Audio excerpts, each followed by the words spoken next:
देखिए आज आप आज श्वसन तंत्र शुरुआत हुआ है।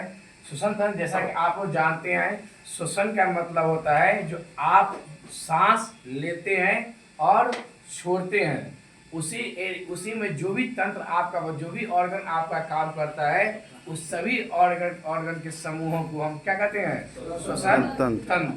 जैसे कि एग्जाम्पल के तौर पर यहाँ पे आप लोग लिखे हैं, श्वसन तंत्र में क्या होता है? सांस लेना और सांस छोड़ना, ये आपको ब्रीदिंग कहलाता है। और ये श्वसन के माध्यम से जो ऊर्जा का निर्माण होता है, वो ऊर्जा आपके बॉडी में क्या हो जाएगा? एनर्जेटिक पहुंचाता है। उस प्रक्रिया को हम लोग क्या बोलते हैं? रेस्पिरेशन, श्वसन। ठीक है। और उस प्रक्रिया में जो भाग लेने वाला एरिया है, जैसे कि एग्जाम्पल के तौर पर आप लोग जानते हैं, आप लोग जानते हैं, जैसे कि एग्जाम्पल के तौर पर हम लोग वायुमंडल से क्या लेते हैं? गैस अपने बॉडी के अंदर में लेते हैं। तो वायुमंडल में प्रमुख गैस कौन कौन सी है? Nitrogen, oxygen, carbon dioxide.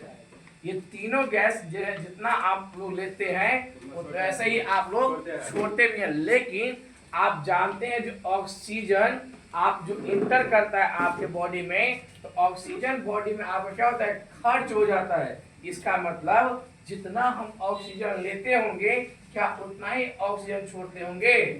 कम होता है ज्यादा? ऑक्सीजन की मात्रा क्या हो जाएगा? कम हो जाएगा। और नाइट्रोजन आप वायुमंडल से जितना श्वसन के रूप में ग्रहण करते हैं, क्या उतना ही छोड़ते हैं? बिल्कुल छोड़ते हैं। क्यों?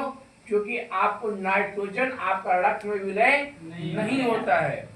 और कार्बन डाइऑक्साइड आप जो लेते हैं, क्या उतना ही छोड़ते हैं? नहीं, उनसे अधिक छोड़ते। क्यों? क्योंकि कार्बन डाइऑक्साइड जो हम लोग बॉडी में लेते हैं, वो कहीं ना कहीं उतना तो छोड़ते हैं, लेकिन आपको जो एनर्जी का निर्माण होता है, बॉडी के अंदर में कार्बन डाइऑक्साइड का निर्माण भी होता है। और वो कार्बन डाइऑक्साइड आपके श्वसन के माध्यम से आगे जाता भी है। इसका मतलब आपको पूछा जाए तो नाइट्रोजन जितना लेते हैं उतना ही छोड़ते हैं, तो नाइट्रोजन से कोई हमको लेना देना नहीं है। इसीलिए हम लोग कहते हैं ऑक्सीजन लेते हैं, कार्बन डाइऑक्साइड छोड़ते हैं। क्योंकि ऑक्सीजन लेकर के ऑक्सीजन क्या होता है? हमारे बॉडी में खपत होता है, और कार्बन डाइऑक्साइड हमारे बॉडी से रिमूव करता है बहुत ज्यादा।